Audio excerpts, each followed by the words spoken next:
Hello everyone, John the Morgile here, checking in for another Flat Earth video for you. Hope you enjoy it. Getting right into it, the Flat Earth awakening is one that started for me personally in April of 2015 or thereabouts. At first, this whole Flat Earth thing appeared to be completely unbelievable, crazy, and ridiculous conspiracy theory plucked straight from the ravings of a lunatic who clearly didn't know squat about science or astrophysics. And I couldn't believe that during our technological era, people would be so gullible as to believe that the Earth is flat. From my perspective, one of deep interest in theoretical physics, space travel, NASA, and astronomy throughout my life, it seemed like it would be easy to debunk this flat Earth nonsense and be on with my day. But some of the arguments for flat Earth raised an eyebrow and actually made a lot of sense. Of course, I was still operating from the mindset that infinite space was a real thing. This is one of the biggest problems of coming to terms with the truth. That is to say, considering this topic from within the parameters of the infinite space paradigm. Just as everyone else, I had been profoundly misled about our place in the universe to the point where the concept of infinite space and the heliocentric solar system were ingrained into my understanding of nature. The very first piece of evidence which got me thinking that the Earth might actually not be a spinning ball was the fact that the horizon line continues to raise with the observer regardless of altitude.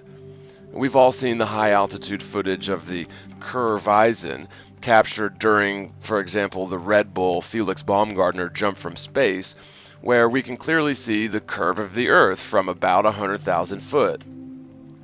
To the untrained eye, that would appear to be an open and shut case for the globe Earth.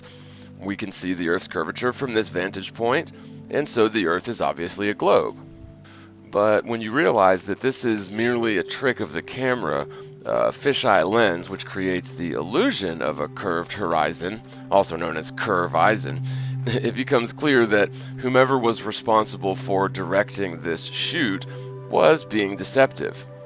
When independent people send up their own high-altitude balloons and cameras, we find that there is no such curvature to be found.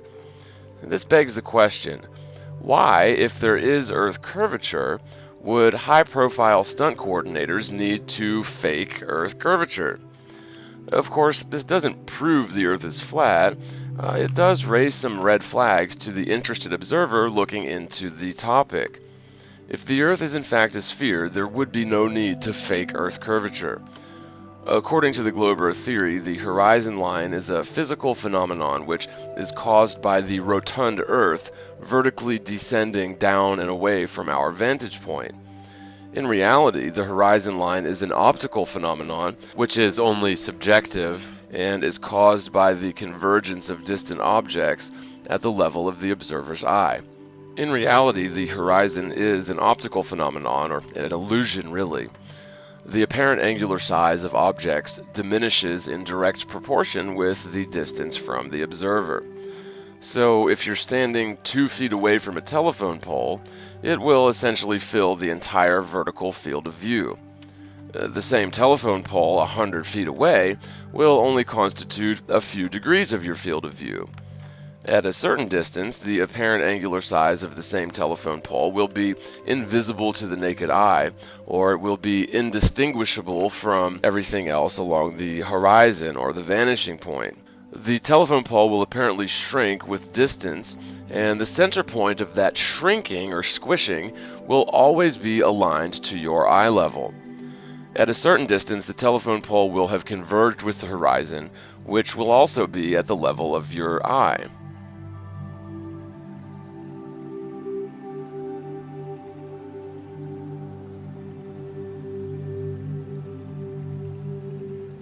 Now, art classes typically teach an incorrect explanation of perspective, or how to draw in perspective.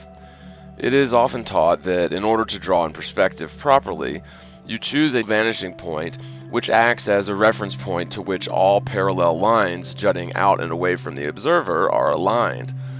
This may appear to be an adequate rule of thumb when drawing in perspective, but as stated, it is incorrect.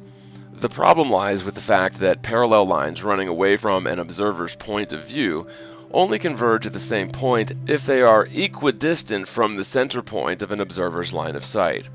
For example, the lines comprising this brick wall will converge at various points depending on their distance from your line of sight. So, for example, the lines, say, 6 foot above and 6 foot below your line of sight will converge at a given point, whereas the lines that are a foot above and a foot below your line of sight will converge at a different point compared to the lines 6 foot above and below your line of sight. So the notion that the two sets of lines, one set is a foot above and a foot below your line of sight, the other set 6 foot above and 6 foot below your line of sight, the notion that these two sets of lines will converge at the same point is erroneous. This may sound confusing at first, but it is really quite simple once you understand it, and it can indeed be verified all over the place throughout nature. To put this point another way, parallel lines which run towards the horizon will converge with one another at a specific point depending on their lateral distance away from your line of sight. So if you're in a hallway which is exactly square, say 15 foot wide, 15 foot tall, the floor, the ceiling, and the walls will all converge at the same point at a given distance away. If you were to then place outlines of that hallway outside, overlaying it above, say, an ocean, and place new parallel lines, say 50 foot askew from your line of sight, the new parallel lines would converge at a completely different distance than the original lines comprising the corners of the hallway that are only 15 foot askew from your line of sight.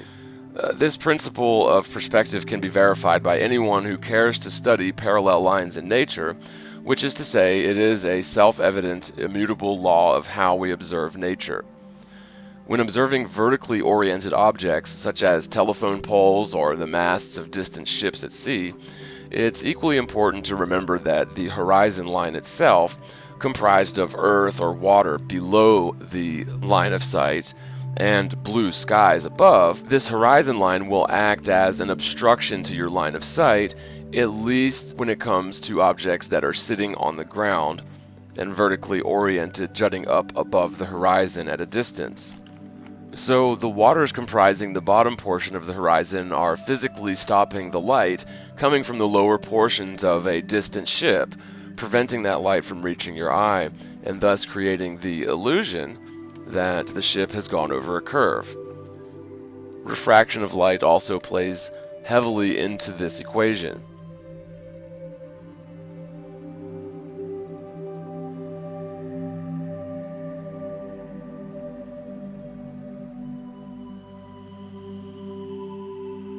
Now, as such a distant ship continues gaining distance from you, the observer, the lower portion of the ship is obscured by the physical barrier comprised by the waters. While the ship continues to squish inward equally in all directions, with the center point being your line of sight, the horizon obscures your line of sight from observing the bottom portions of the ship, creating the illusion that the ship is traveling over a curve. When you're dealing with ships at sea, any waves or perturbances or undulation in the waters can and will create a sort of false horizon. If a wave of water is sitting on the horizon, say 3 miles away, it can completely obscure a ship that is taller but is further away. Another example of this principle would be to take a quarter, say in your hand, and obscure a very large distant object, say a car or a truck. Now, we know that the quarter is not larger than the car or the truck, but the apparent angular size of the coin is in fact much larger than the distant car or truck. By this same token, a wave sitting close to the horizon a distance away can obscure the lower portions of a distant ship sitting near the horizon. So the ship hasn't actually gone over a curve. It is being obscured bottom first by the physical horizon line itself. Now, this natural and immutable law of observation is exacerbated again by the refraction of light. It was long assumed historically that light must always travel in straight lines. In the 1600s, however, science finally acknowledged and understood the effect of light refraction, which is essentially the bending of light. Since we can only ever observe the world in perspective, and what we always see is light, light is shown to bend through the atmosphere plane and certainly does not always travel in rectilinear paths as assumed prior to the 1600s. The phenomenon of distant ships apparently dropping along a curved ocean is thus shown to be an optical illusion, and in fact has nothing to do with Earth curvature whatsoever. With this principle in mind, it's no surprise that we see the tops of distant ships at sea apparently converging with the horizon at a later time or a further distance than the portion of the ship that is nearer to our line of sight or lower towards the water. The argument so often paraded around by the globe Earth proponents involving ships over the horizon, mast last, somehow proving a globe Earth, is thus debunked. As a lifelong globe earther, I was often confounded by several problems with the standard theory of gravity, astronomy, and infinite space. One of the biggest problems that I never could seem to rectify was that of Polaris's centrality to all the other stars. In truth, the only reason we have any sort of foundation for the concept of geological axial rotation, as well as distant stars housed in an infinite space, is due to the rotation of stars around Polaris. The alleged alignment between Polaris and our alleged axis of rotation is claimed to be a chance coincidence, and according to theory, over time we will eventually have a new North Pole star. This is, of course, owing to the alleged hypothetical alignment between our axis of rotation and the distant star, some 325 light years away, and the phenomenon of axial precession. Now, we're told that the sheer distance to the stars prevents any noticeable parallax change in the apparent position of the stars.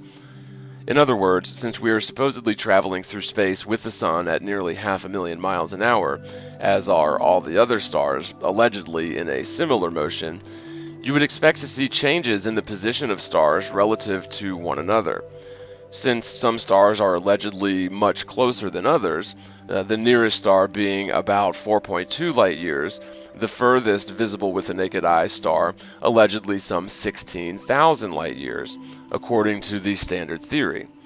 So with this in mind, you would expect to see major changes, albeit over long periods of time, in the relative position of the stars, since again we're supposedly moving through space and many of the stars are relatively close, and many of the visible stars are allegedly many times further. So as we allegedly move through space, the stars nearest to us should change position more quickly through space compared to the stars that are much further away. Such stellar parallax would amount to major permanent changes in the relative positions of stars. Thus, we would not be able to map out constellations that would work for navigational purposes for thousands of years. The simple fact is, the constellation system, which appears to have been first mapped by the ancient Greeks during at least the 1st century BC, hasn't changed one bit over the 2,000 plus years since it was created. While the sheer size and distance to the stars may seem to be adequate to explain the lack of major stellar parallax over time, this argument becomes less and less feasible with each passing decade. Over thousands of years, there certainly should be permanent changes in the constellations, since the stars comprising the constellations are not claimed to be related to one another whatsoever, other than the fact that they appear in proximity to one another from our arbitrary vantage point.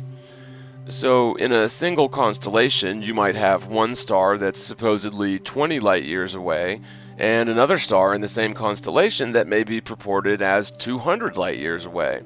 And you may have yet another star in the same constellation that is 2,000 light years away. In this sort of layout, you would never expect to see permanent proximity of these stars, since again, we're allegedly traveling through space with the Sun, and the stars visible in the sky are supposedly flying through space at similar ludicrous speeds as well. The last thing you would expect to see are permanent clusters of stars which never change relative positions to one another. Now, aside from this major problem with the standard theory of space, we have an even bigger problem when it comes to Polaris, the North Pole star itself.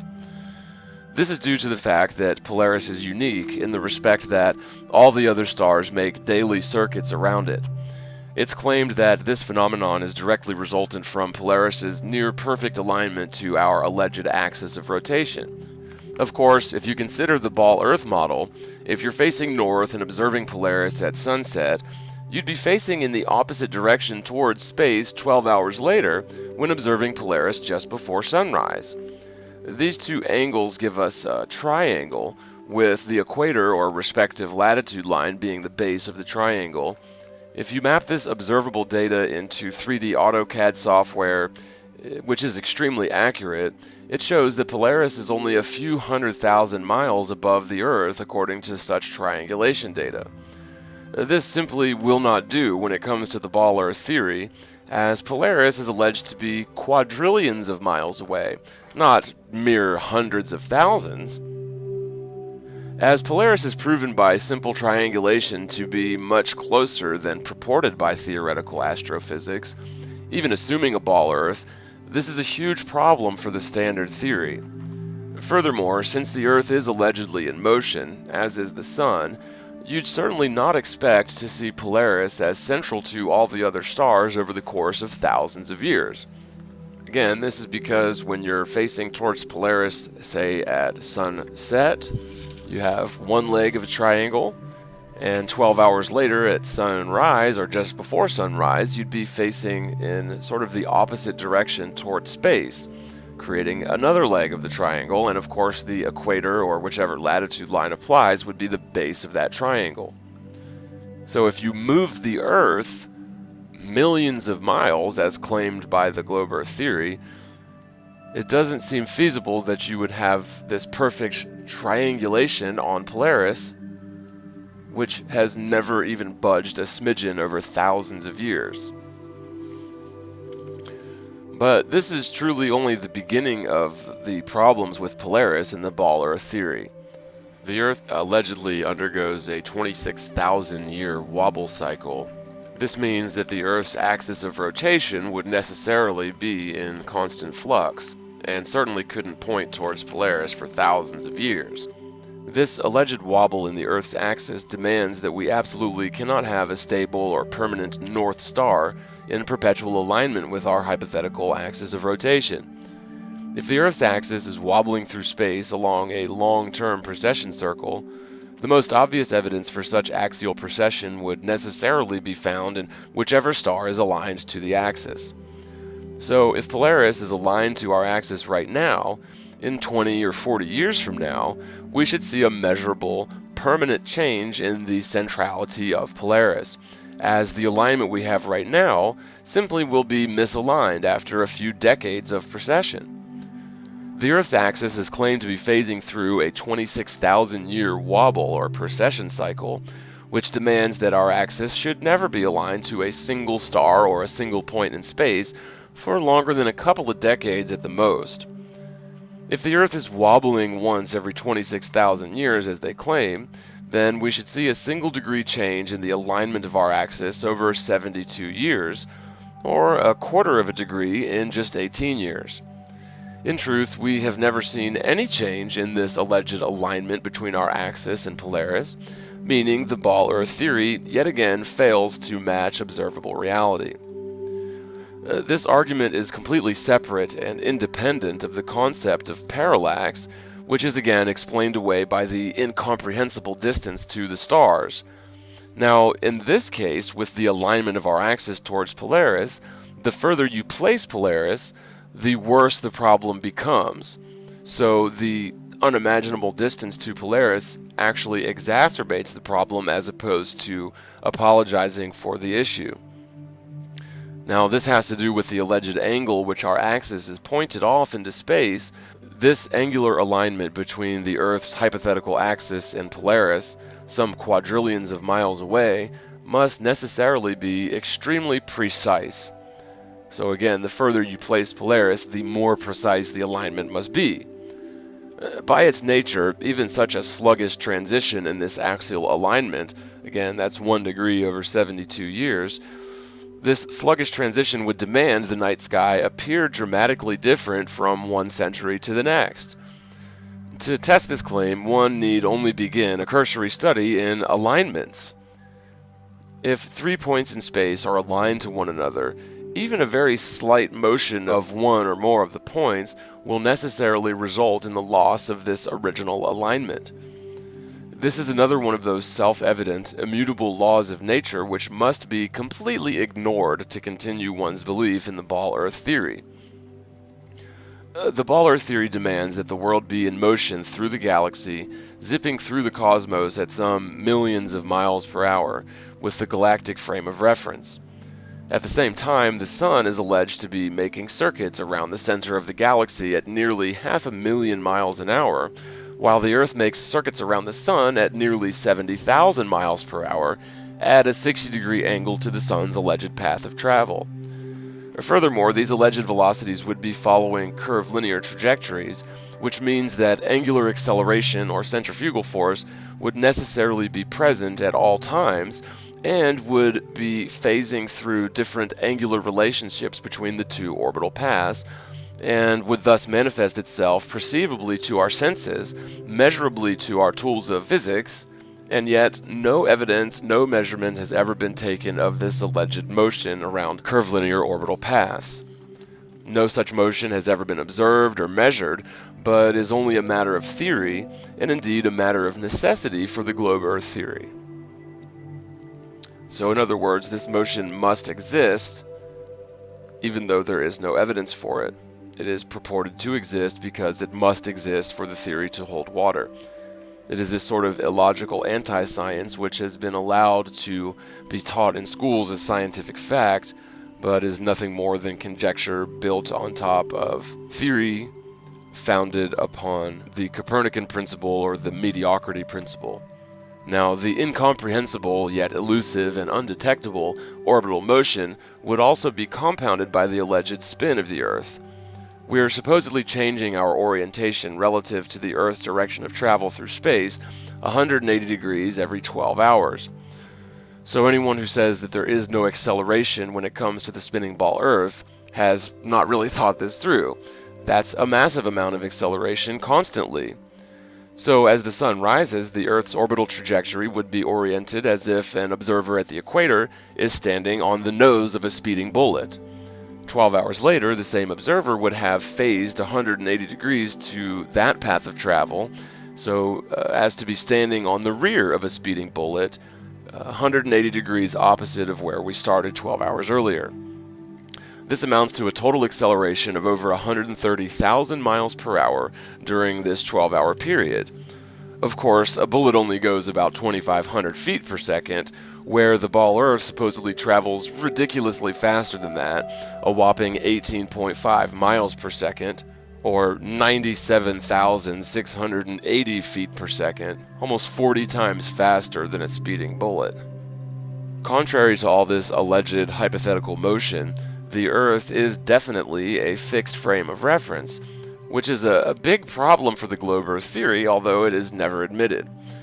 This is something, the fact that the Earth is a fixed frame of reference is not debated and is agreed by both sides of this discussion. Unfortunately for the ball, you simply cannot consider a spinning ball which travels along multiple curved paths, which are not in alignment to one another, as a fixed frame of reference. There should be loads of acceleration built into the spinning ball Earth, and yet it is in fact a perfect fixed frame of reference. The only possible fixed frame of reference in all directions, north, south, east, west, up, down, and any combination of these, is an object that is at rest. You cannot have a spinning ball traveling along curved paths behave as a fixed frame of reference for smaller secondary objects attached to it. It's not physically possible.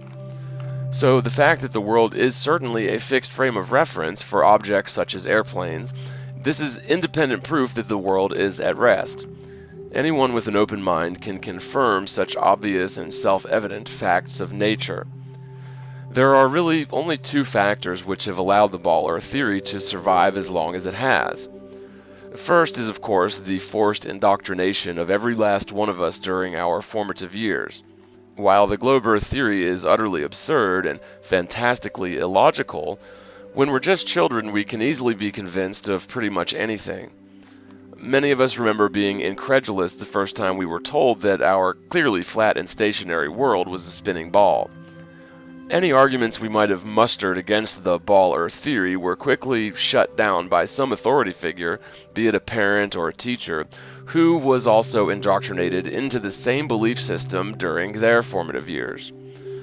The deception involved with the ball Earth theory is unique in a sense that it is a self-reinforcing doctrine cloaked in the guise of science. Anyone who questions the standard narrative regarding infinite space and the spinning ball Earth is instantly ostracized, ridiculed, and deemed either stupid or mad or misled at best. The alienation of anyone so much as questioning the doctrine of Earth rotundity prevents most people from even considering what happens to be the truth as a viable hypothesis. The second element of deception is the whopping and intricate lies coming from the world's space agencies, focusing primarily on NASA. The American culture holds a special place for our beloved space agency, and most Americans see NASA as a wholesome, honest, underfunded agency which is only concerned with science and furthering humankind's presence in the solar system. Unfortunately, the veneer of a neutral science space agency only runs skin deep. Under closer scrutiny, it becomes clear that NASA was created specifically to deceive the world. After World War II, there was a vacuum of power left in the wake of the toppled Nazi regime. The technologies being created by the Nazis at the time were far superior to the technologies being used by the Allied forces. It's no surprise then that the United States and Russia couldn't suck up Nazi scientists fast enough. Through covert means, the United States smuggled thousands of Nazi scientists into the United States after the Second World War. Many of the high-profile heads of NASA were indeed high-level Nazis, and were in fact brought into the fold of the U.S. military and space agencies under false pretenses to the American public. The American sentiment against German and Japanese citizens was palpable in the years following the fall of Berlin, so it was necessary for the United States government to secretly infuse the military and space industrial complex with people like Kurt Debus, Eberhard Rees, Arthur Rudolph, and Werner von Braun, Operation Paperclip members who were awarded the NASA Distinguished Service Medal in 1969. Since NASA has been caught essentially red-handed lying about infinite space and faking their missions to other worlds, it becomes clear that by the time such Nazi scientists were being placed into extremely high-level positions at NASA, their primary directive was propaganda, well above any sort of science or space exploration. In closing, I recently watched the 2015 documentary called Skyline. It's about the space elevator that was drawn up in plans during the early 2000s. One of the things that caught my attention was the fact that the company, or the CEO of the company that was trying to get funding to create the space elevator, was pitching the idea to all of the alphabet soup agencies, as he says, and none of the agencies wanted to touch his idea with a 10-foot pole. It's only recently that material called carbon nanotubes was discovered and is being made now. And the core strength of this material is good enough to build a space elevator. The trick is now to make this entire rope as strong as the individual components that make up the rope, which should be feasible, but we haven't quite done that yet. Carbon nanotube is a molecular tube of carbon atoms. If you look at diamond, for example, the carbon atoms are arranged in a cube shape. Carbon nanotubes are the same atoms, they're carbon, but they're arranged on hexagons. If you have the carbon nanotubes, you can make the main cable. Now you've got lots of different paths to solve the other problems.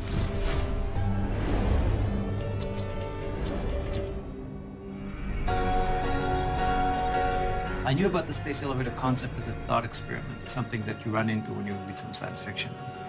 Like it's real neat, but it can't really be built. And I read this article about this guy from Los Alamos, Dr. Bradley Edwards, and he's working on it. And I was just like, yeah, well, everybody can play with whatever they want. So I clicked through and I read, and yeah, I did figure something pretty fundamental. We figured it out and we reduced it to practice, and from there it's pretty much details, which is what we've been working on. Big details, but still, in the grand scheme of things, details. When you look back from the future back to this time period, he's going to be one of the most influential people in the whole of human history, given that the space elevator is the step to start a real space age. And there was a single person that made it possible. They should be strutting around with a lot more self-importance than it does.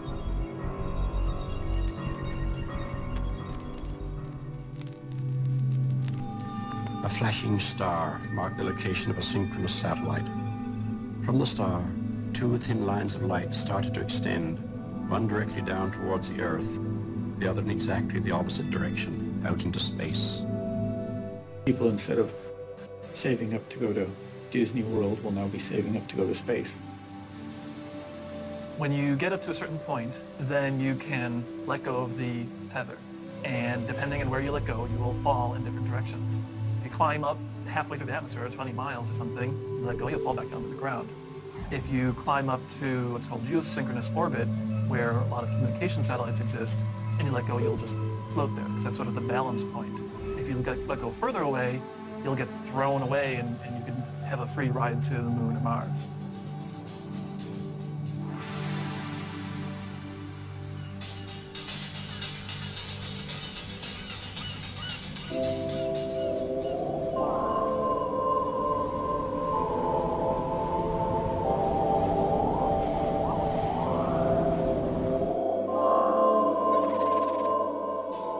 We were developing our paper for NASA. My role was just to be a business advisor, business consultant.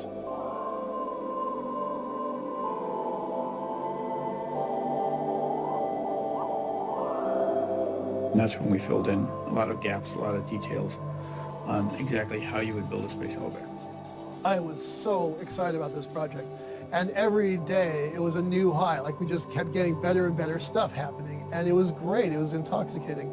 I never imagined that I would be actively involved in a project like this. Mission Control in Houston lost contact with our space shuttle Columbia. A short time later, debris was seen falling from the skies above Texas. The Columbia is lost. There are no survivors. And we turned our final document in just a few weeks after the Columbia crashed. So, we present this thing, we're very proud of the work that we did, and NASA's really busy. They kind of have other things to worry about, and we were immediately orphaned. That kind of set up the stage for what we had to do next. We formed a company with the best of intentions, and we were, pretty good friends, I think. I went to his wife's birthday party, stuff like that. Barbecue. We had barbecue. And when it came down to dividing the company, High Lift Systems, I got 49% and he got 51%. It's his story. It's his technology. It's his breakthrough. I was quite happy to stand in the background and let him be in the limelight.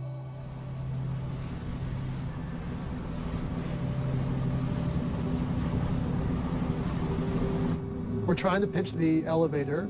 Nobody's buying it. We've flown around all over the country talking to people at every alphabet soup organization you can think of.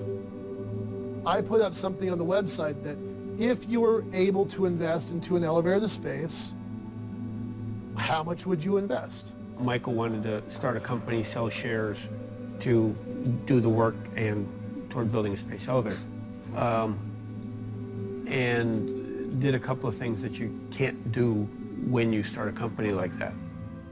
Now, as a flat earther, it's clear that the reason for this is because, well, space doesn't exist, the Earth isn't a spinning ball, and so you cannot build a space elevator around the spinning ball Earth.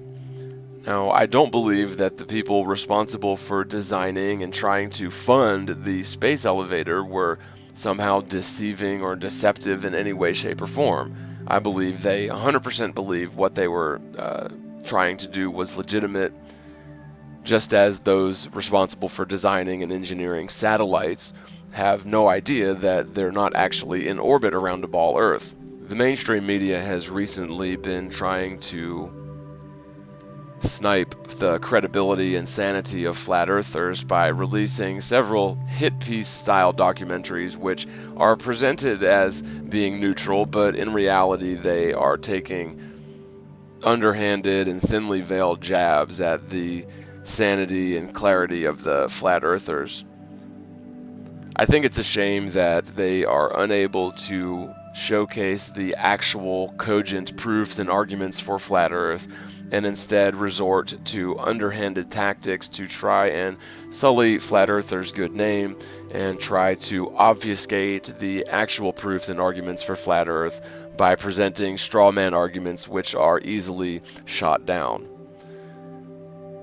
At the end of the day, the arguments for flat earth are very simple and self-evident, as mentioned in this short video here. The Earth doesn't have curvature, and it is demonstrably not in motion. These are the basic tenets of the flat Earth movement, and it's important that we don't lose sight of just how simple and observable and obvious these facts are. It's very easy to get caught up in the drama of flat Earth, and I just hope that we're able to focus on the science and the evidence and continue making headway when it comes to waking people up about this great deception and the flat earth truth. I want to give a big shout out and thanks to all of my Patreon supporters, and of course everyone that has supported the channel with contributions through PayPal. And thanks so much to everyone that has given moral support with prayers and your positive comments. It really means a lot to me, so God bless and thank you guys. Thanks so much for watching, everyone. If you'd like to help support this channel, you can become a patron for as little as $1 a month at www.patreon.com/themorguile, or with a one-time contribution through PayPal to www.paypal.me/themorguile. I want to again thank my Patreon supporters. I love you guys. I couldn't do it without you. And thanks so much to everyone that has helped out morally as well as financially with contributions through PayPal. God bless you guys, and as always, spread the word, spread the world, and peace out, everyone.